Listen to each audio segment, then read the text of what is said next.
The Mirage III is one of the quintessential 1960s combat aircraft. It shot to international fame thanks to its exploits in the hands of the IDAF-AF in 1967.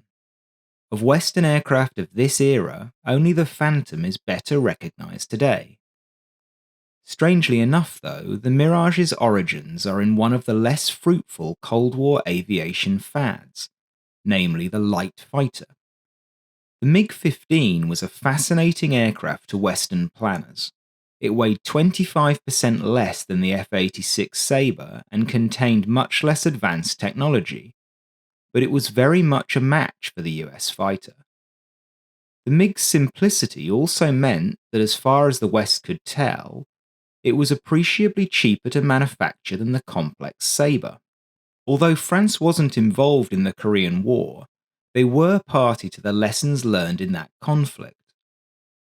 In early 1953, the Armée de l'Air issued a requirement for a lightweight supersonic interceptor. Dassault submitted two proposals. The first was the MD-550, powered by two small turbojets and a large rocket booster. The second, the MD-560, was powered by a single powerful jet and a small booster rocket. Regardless of the propulsion arrangement, they envisaged a mission profile in which the rocket would be used for takeoff and initial climb. The intention was that this phase would take 5 minutes in total and end with the aircraft doing Mach 1.4 at 49,000 feet. The rocket would then cut out and the pilot would use jet power to hunt down an enemy bomber.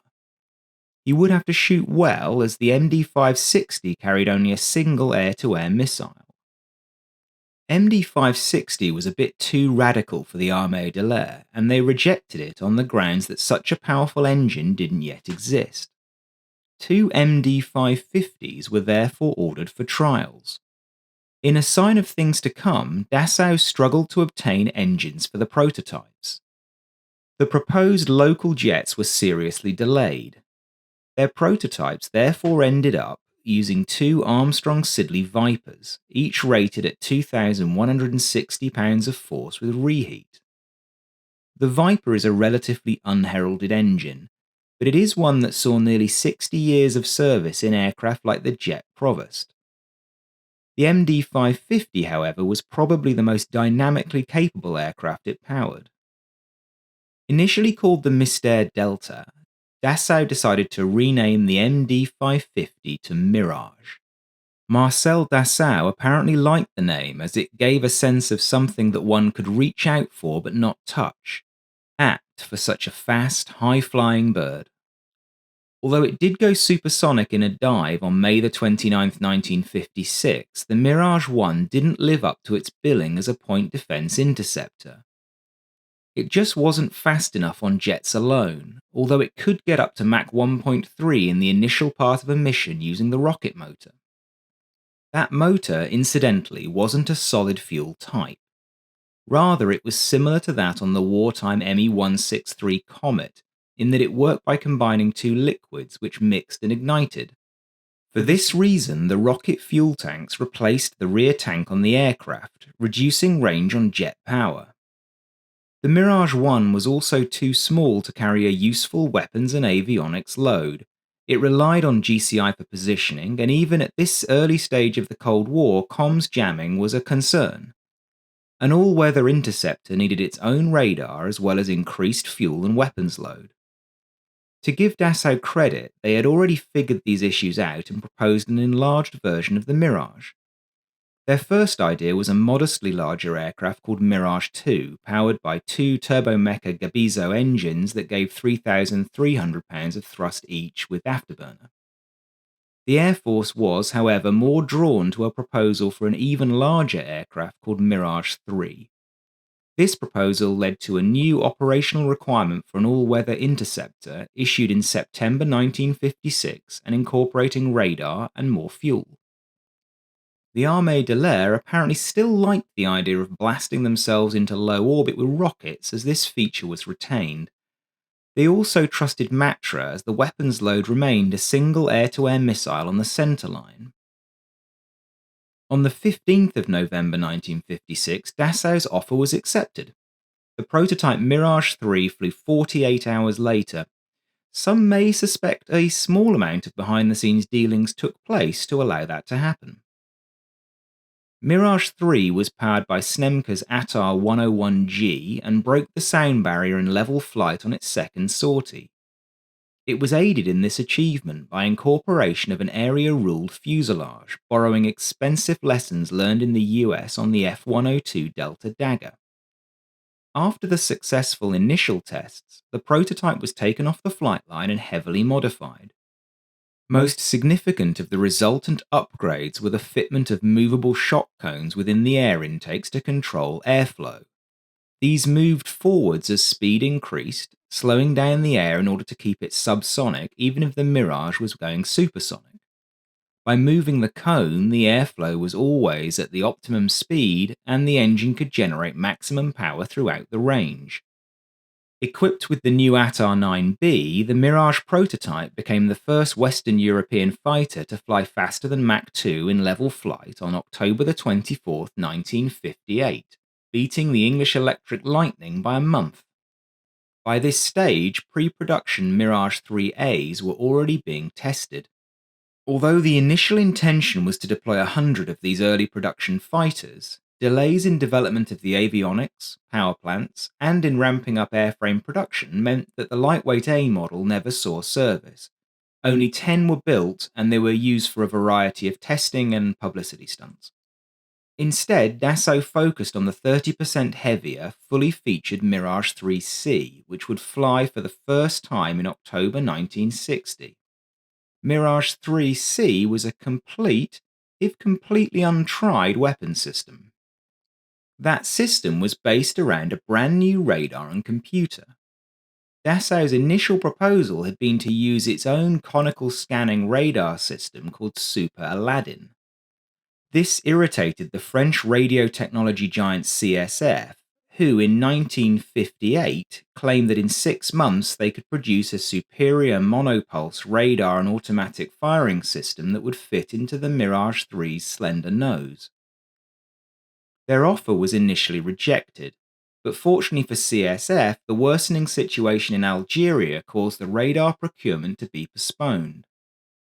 When it resumed, CSF had significantly advanced their design and was able to convince the Armée de l'Air to go with their new Cyrano set.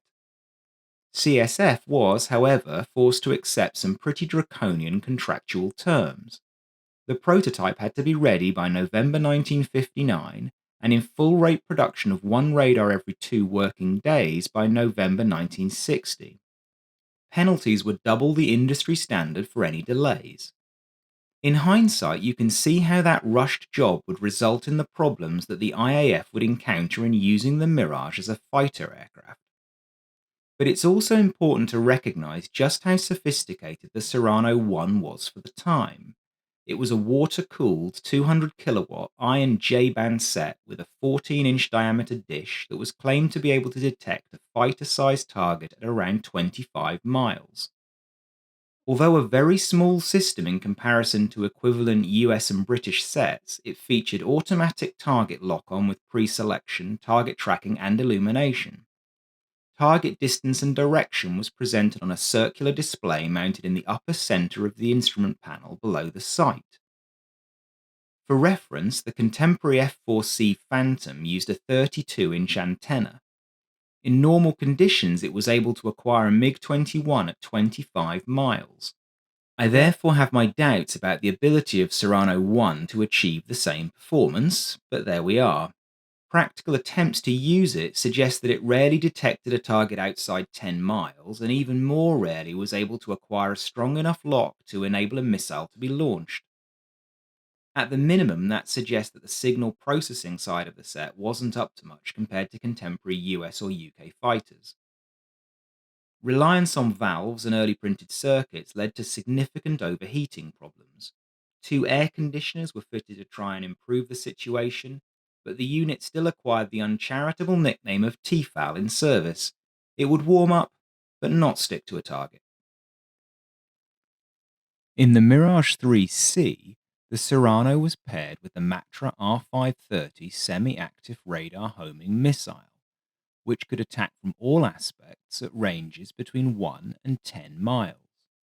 Matra was yet to produce an infrared homing missile, so provision was not initially made to carry them.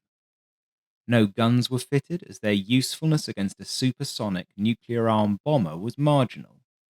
Likewise, no provision was made to deliver air-to-ground munitions, as the larger multi-role Mirage IIIE and bomber Mirage IV were tasked with that mission. In the French specification, the SEPR-84 rocket could be fitted in the tail for rapid takeoff and initial climb. This meant removing the cannons, which meant that in practice the rocket was rarely used.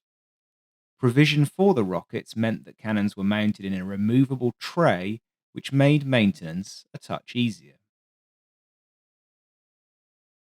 Israel was one of France's major export customers for combat aircraft. The IAF bought their first Ouragans in 1955, then the Mystère in 1956, and the Super Mystère in 1958. They were also the only export customer for the Vautour, which they also acquired in 1958. It was therefore natural that Israel would be interested in the new Mirage. As early as February 1957, Israeli planners were discussing the merits of the new Mach 2 fighter. In late 1958, a more serious evaluation began. Israel's initial view was that a high-altitude, point defense interceptor was of little tactical value in the Middle Eastern theater. Most engagements took place at medium or low altitudes, and in the absence of a bomber or nuclear threat, most air missions involved direct support for ground forces. Since the Mirage lacked air-to-ground delivery capability, its utility was further reduced. Nevertheless, the raw performance of the Mirage III was attractive. It was nearly twice as fast as the Super Mystère. One squadron of the advanced aircraft could feasibly augment slower multi-role fighters by providing top cover. There was also a school of thought that the French were underestimating the multi-role potential of the 3C, as they had their own plans for alternative aircraft. Legendary test pilot Danny Shapiro was therefore sent as part of a delegation to fly the Mirage III. He flew 18 sorties in the A model, including 6 that involved weapons delivery. His conclusion was reached pretty quickly. With the addition of a cannon, additional underwing hardpoints, and combat-capable drop tanks, the Mirage III would be an excellent air superiority and interdiction fighter. It was significantly superior to anything in the existing Israeli inventory. Israel therefore signed a contract for an initial 24 aircraft in May 1960. There was an option for an additional 36 aircraft, but when it vested, Israel only had the funds for 24, which were duly ordered in April 1961. A third batch was ordered in November 1962, bringing the total to 70 single-seat fighters, 4 two-seaters, and a pair of Mirage IIIR reconnaissance versions. To save money, and because they weren't of great use to the IAF, the SEPR rockets were not bought. 8 pylons for carrying the Matra 530 were in the initial order, alongside 15 rounds and some training munitions. The IDAFAF's intention was to integrate the new Kfir infrared missile with the Mirage, so the lack of magazine depth for the complex 530 was not seen as a massive issue. Besides, 30mm cannon ammunition was cheap. The Kfir 1 turned out not to be much use, being less capable than either AIM-9B or the K-13 ATOL. Kfir 2 was, however, markedly superior to the ATOL, and during the 1970s proved to be a real killer of Egyptian and Syrian aircraft. The Mirage's primary weapon was the 30mm D-552 cannon. Like most of the successful 1950s Western aircraft cannons, It was based on the Second World War Mauser MG213 design for a revolver cannon. The French version of this weapon fired .6-pound shells at a cyclic rate of about 1,200 rounds a minute. Muzzle velocity was 800 meters per second. An interesting comparison is with the M39 Browning that armed the F100 Super Sabre and F8 Crusader, amongst others. That weapon had a cyclic rate of 1,500 rounds a minute and a muzzle velocity of 1,030 meters per second. It fired shells weighing just over .2 pounds. The twin Deefers therefore put down nearly 3 times the weight of fire of a pair of M39s in a 2-second burst. The only issue I can really see with the Mirage's cannon installation was that only 125 rounds were carried per gun, and the muzzle velocity was rather lower than in the M39, making aiming a bit harder.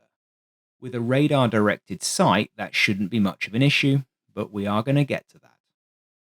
As it happens, there was another teething problem with the cannons. As in many aircraft in the period, hot gases and spent shells were ejected immediately below the air intakes. These could be sucked into the intakes and reduce the amount of oxygen in the engines, leading to flameouts. In the Mirage, this problem was partially solved by cutting fuel supply to the engine when the cannons were fired. This served to retain a more acceptable fuel-to-oxygen ratio and did improve matters somewhat without totally solving the problem. The Israeli version of the Mirage IIIC was known as CJ. Its specification was actually also adopted by the French C models, which also gained guns, provision for IR missiles, and did away with the rockets. In French service, the justification for both changes was that proposed surface-to-air missiles would make high-altitude bomber attacks less likely. Bombers would now go in low and fast, so an initial rapid climb capability was of little value. 101 Squadron IDA-FAF received its first Mirages in April 1962. 107 Squadron got its first aircraft in July. These were multi-role squadrons trained to do everything from nighttime intercepts to close air support. Many of Israel's best pilots flew with these squadrons. Their aircraft was colloquially known as Shahak, sky blazer in Hebrew. Skilled as they were, the first Mirage squadrons encountered problems. The Mirage III was a technical masterpiece. A relatively small aircraft, 50 feet long and weighing about 20,000 pounds at combat weight, it nevertheless offered Mach 2 performance in all weathers and carried a cutting-edge avionics suite. This was 1962, let's not forget. It offered more flexible performance than an F-104C starfighter in a smaller package. It was frankly remarkable that the French aviation industry, which had been devastated during the war, had been able to come up to this level so fast. Unfortunately, the ideas required to achieve this were largely untested. Compared to contemporary American, British, or even Soviet fighters, the Mirage was critically lagging in terms of its engine and weapons system performance. I'll deal with the engine issues first, as they appeared and were solved for first. 4 aircraft were lost in 1963 alone due to engine failures. Because the aircraft were destroyed in the incidents, the cause of the problems were impossible to work out. Then, on November the 11th, 1963, Captain Ran Ronan Pecker was returning from a photo reconnaissance mission over the Nile Delta when his engine suddenly lost power. He felt a hard bang from the back of the Mirage and the fire warning light came on. He began to descend while going through the engine restart procedure, but to no avail. So he aimed towards a large field near Hatzor Air Force Base and, as he reached 500 feet, he ejected. Safe in his parachute, he watched the Mirage glide serenely down and make a perfect belly landing. When he himself landed, he detached his parachute and ran back to the aircraft. Jumping in, he set all of the cockpit switches to off, then he pulled out the film from the cameras and retreated to a safe distance. The man has balls of steel. When technicians examined the largely intact Mirage, they discovered a fault in the engine's accessory box. What was happening was that the fuel injectors were unable to stand significant temperature changes in that part of the engine. Eventually, they would break down and release fuel into the engine compartment, causing fire and an explosion. A small thing, but incredibly hard to detect. The fleet was grounded while modifications were made to the accessory box, and then some missions resumed with the engine issue corrected. Before I leave the subject of the engine accessory box, I want to point out that for this mission, aircraft 53 was fitted with a different nose. This recon nose contained a Zeiss RMK 1523 aerial camera and was codenamed Tarmil. It was interchangeable with the standard radar nose, but from the photos it seems like 53 regularly used it. Over the years, 6 different photo noses were developed for use by Israeli Mirages, each providing different combinations of detail and coverage. Some of these may have been exclusively used on the pair of Mirage III-RJ photo recon aircraft, numbers 98 and 99, rather than on conventional 3CJs. It appears that Ran Ronan Pekka was a regular recon pilot. This photo is of him with the first of the 3RJs in March 1964. Given that the aircraft is still wearing its French markings, he may have actually just taken delivery of it. The second major category of problems that the IDAF-AF solved for related to the gun system. The increasing speeds involved when jet fighters intercept jet bombers led to senior figures in Western militaries being concerned about the feasibility of a human pilot being able to lay down enough weight of fire on a bomber to down it. Part of the solution in the pre-guided missile days was to move from cannons to unguided rockets with large warheads. The other was to automate the last seconds of an attack so that the pilot flew a pursuit curve guided by a computer, which then fired the weapons at the appropriate point. In some ways, this was a natural extension of the radar-corrected sights that were so successful on the F-86 Sabre in Korea. CSF enthusiastically built more complexity into the Mirage's fire control system. Pilots of Mirages were supposed to track their target long enough for the Serrano to lock on. The radar-slaved CSF-95 gun sight was then supposed to take over, triggering the cannons at 700 meters when the target was in the optimum position. In theory, this was a revolutionary system that would substantially increase probability of kill. In practice, it was just about totally useless.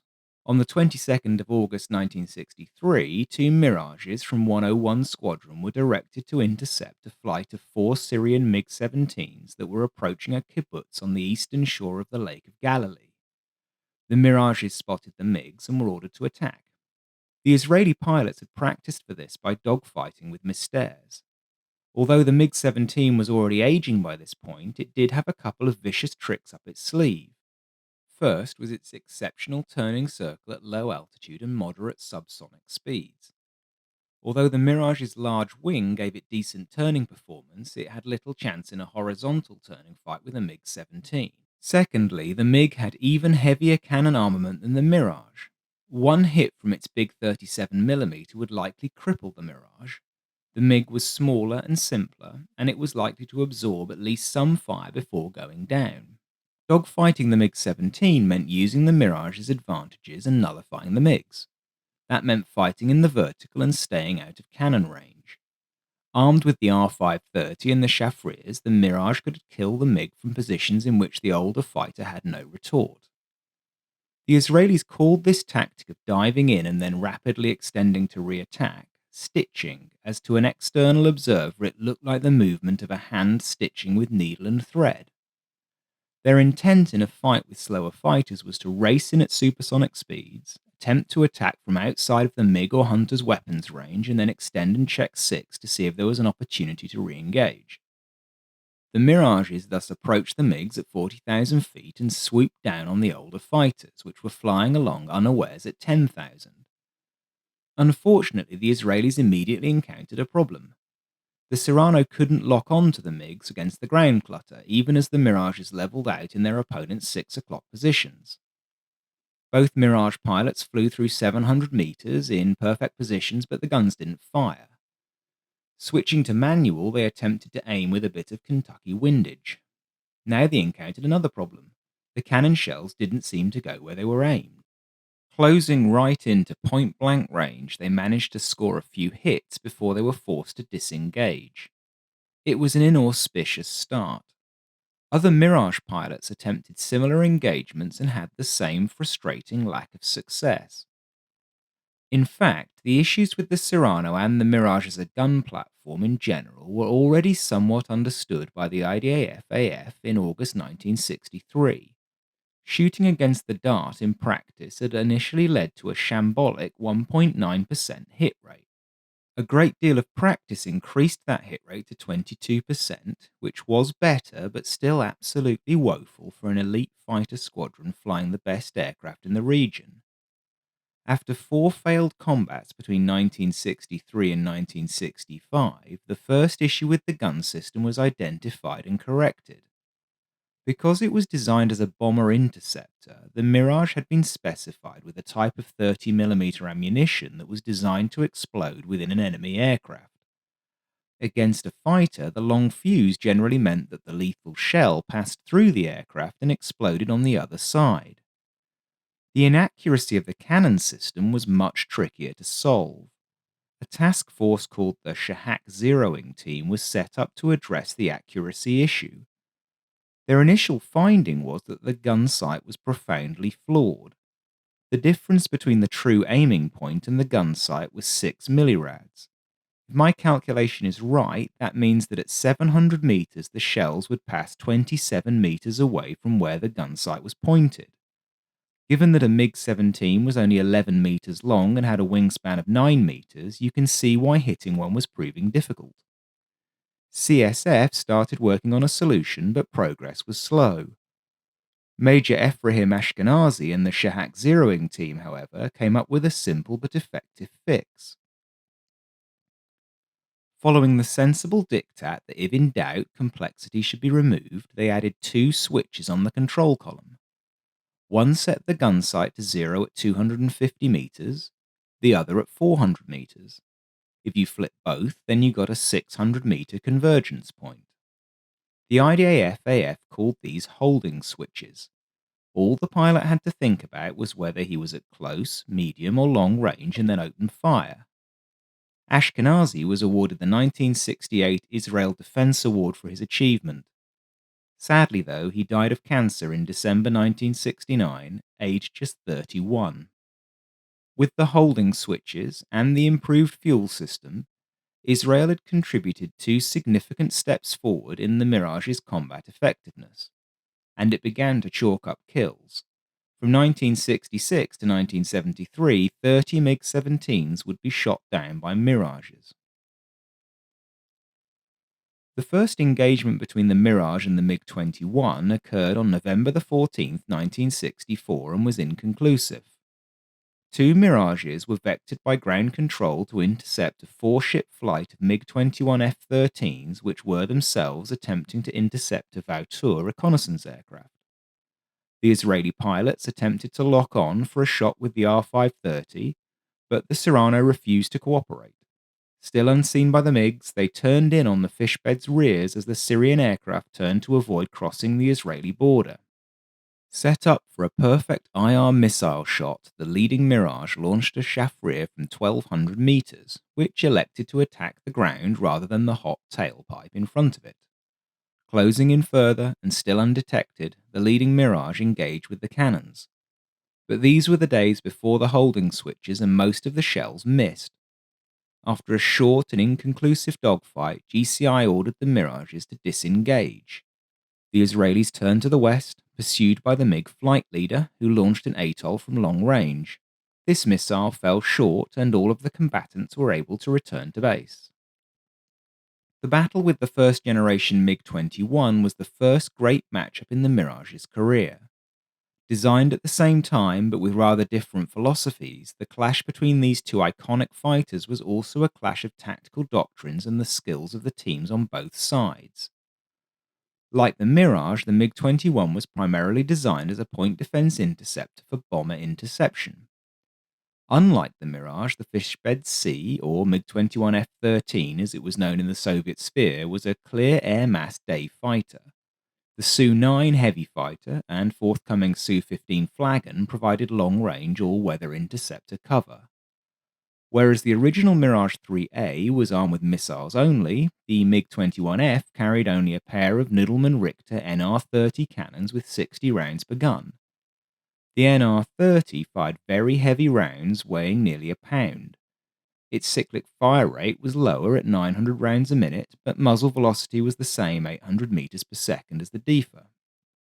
It was also more vulnerable to battle damage than the French fighter. The worst of its problems was the proximity of the pilot's oxygen supply to the kerosene tank to the air starter. One hit there would blow the plane apart.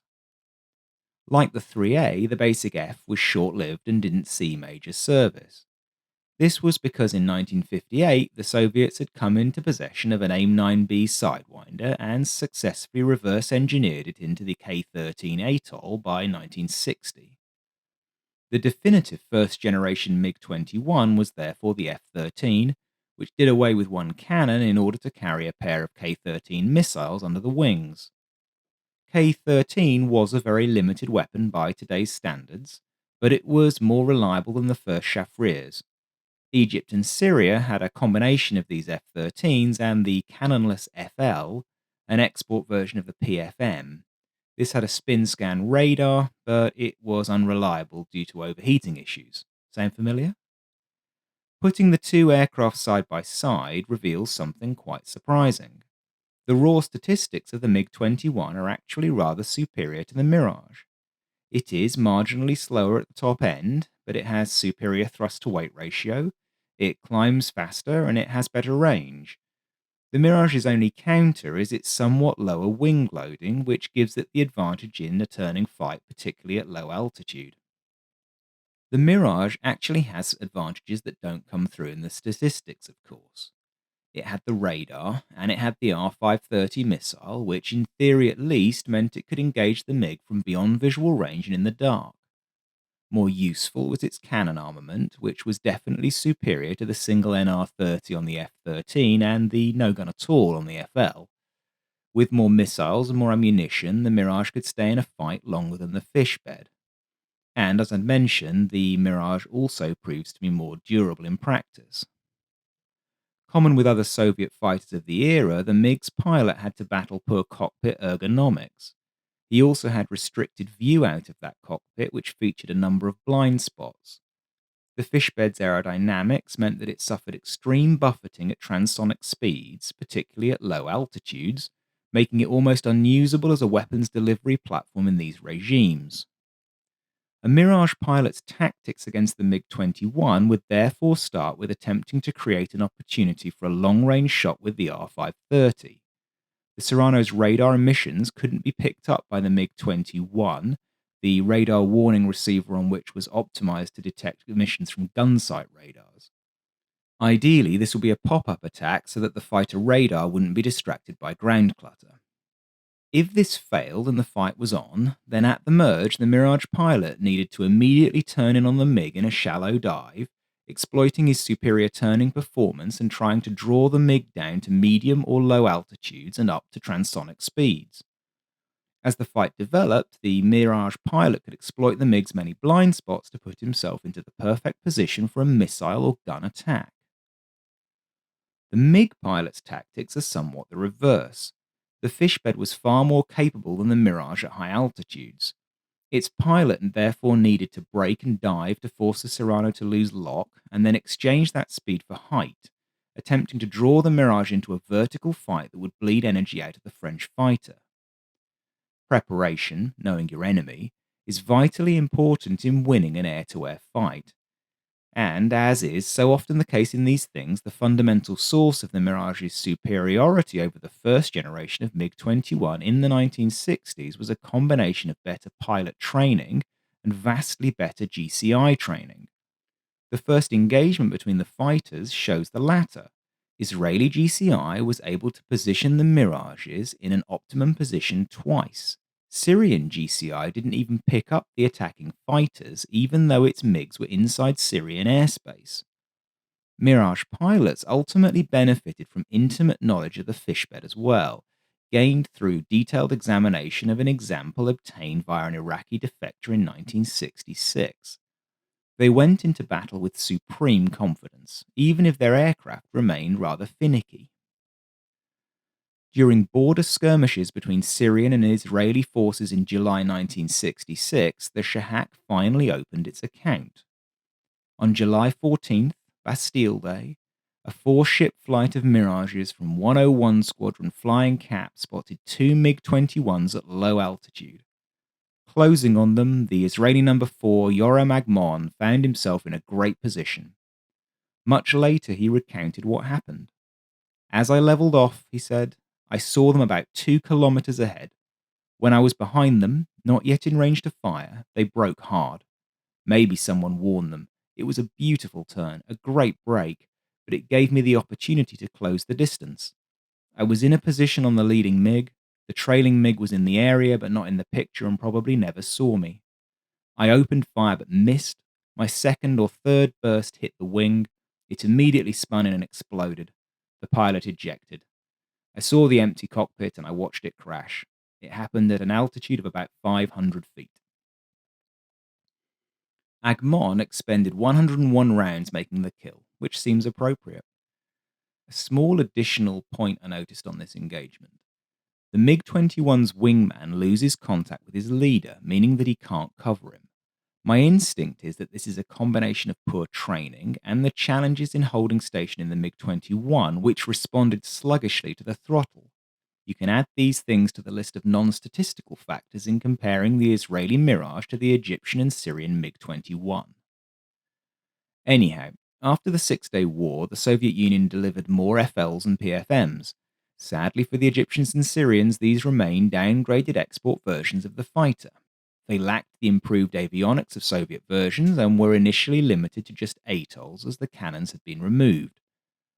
In practical terms, this reduced the effectiveness of the Arab MiG fleets from an air superiority perspective, a reality that was reinforced by the purging of many good pilots in the aftermath of 1967. Accumulating good statistics is hard in this region as both sides massively exaggerate their victories and, in general, provide pretty poor evidence. My assessment is that between 1964 and 1970, Mirages shot down about 70 MiG-21s, losing 18 aircraft in return. And just to be clear, these are just fights between fishbeds and Mirages, not the total number of kills for either aircraft in the period. The first supersonic fighter acquired by the IDF-AF was the Dassault Super Mystère. To counter it, the UAR, a short-lived alliance between Egypt and Syria, acquired 80 examples of the Soviet Union's MiG-19 Farmer. Iraq also operated the type, acquiring 50 aircraft in 1961, some of which also find their way into Egyptian hands in 1965. Just as Israel regarded the Super Mystère as an interim step rather than the backbone of a 1960s fighter force, the EAF quickly switched focus to the advanced MiG-21. This was a good idea as the MiG-19 was a truculent aircraft, mastery of which didn't really confer any great benefits to the operator. Mirages first encountered Egyptian MiG-19s on November 29, 1966. A pair of Israeli fighters encountered a pair of farmers over the Egyptian border. The leading Mirage got the Serrano to lock up and fired an R-530, downing the Egyptian flight leader. The Mirages then closed in and shot down the wingman with cannon fire.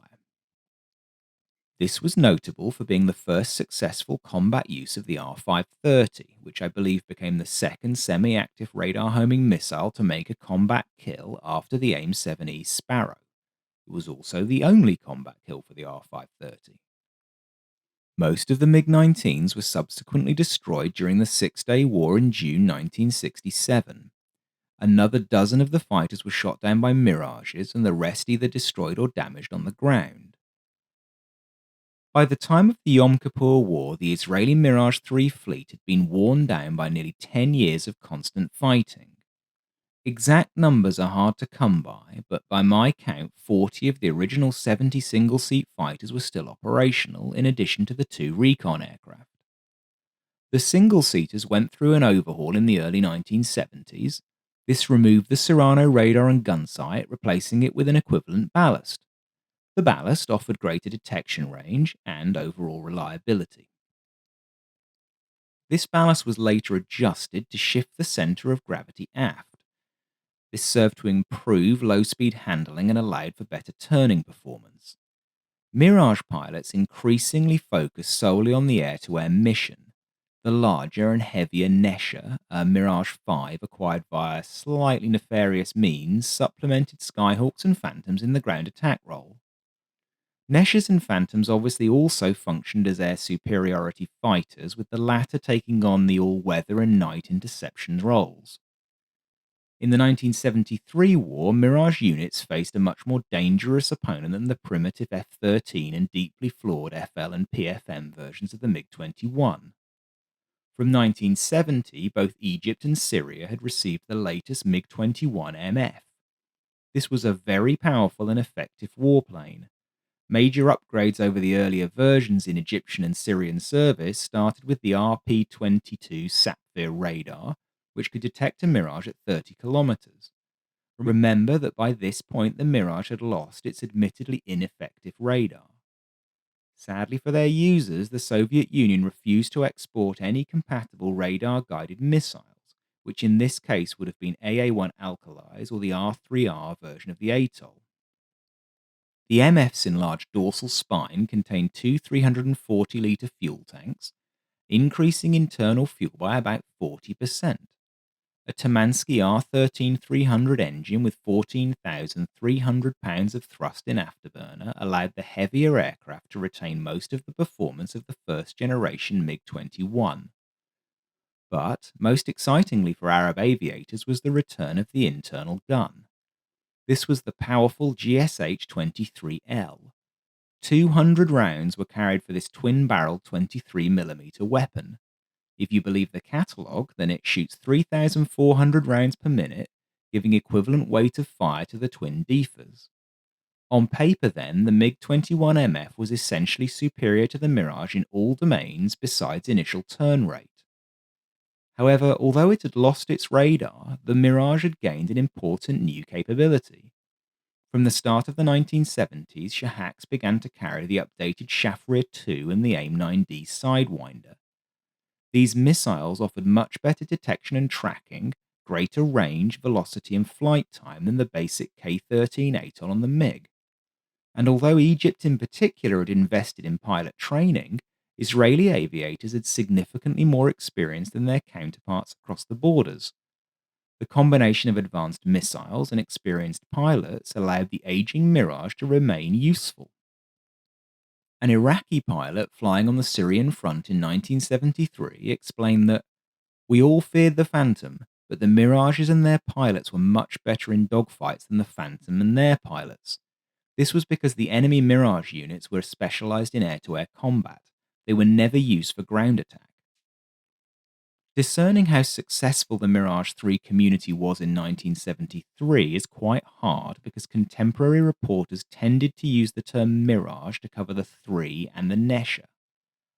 As ever, kill claims are somewhat inflated by both sides. My analysis is that the III made 15 kills, of which 9 were MiG-21s. Around 5 Mirages were lost, reducing the available inventory to between around 35 very tired airframes. These were then used for training in the Nesher and Kfir squadrons before being retired or sold on. 19 were sold to Argentina. At least some remained in Israel after that sale, as there was apparently discussion of reactivating them for Peace for Galilee in 1982. As of 2023, I believe that 3 aircraft are now on display in Israel, although one of these was repatriated from Argentina. That would tally with the level of attrition suggested in the various interviews and loss rate statistics I've seen. The Mirage ranks as one of the most successful air superiority fighters of the jet age. If we're talking about supersonic fighters, then the 188 kills scored by IDF-AF Mirages from 1966 to 1973 makes it, not the F-4 or F-15, the leading distributor of MiG parts in the Cold War era. But this was not a superfighter. It was, as I hope I've got across, a rather flawed aircraft. What made it statistically exceptional was the way that the IDF AF integrated it into their tactical plan. The combination of good GCI, well trained pilots, and practical engineers who successfully simplified Dassau's technical excesses was the essential combination. Training and systems are the great leveler in air to air combat. There are few better examples of that than the Dassault Mirage III.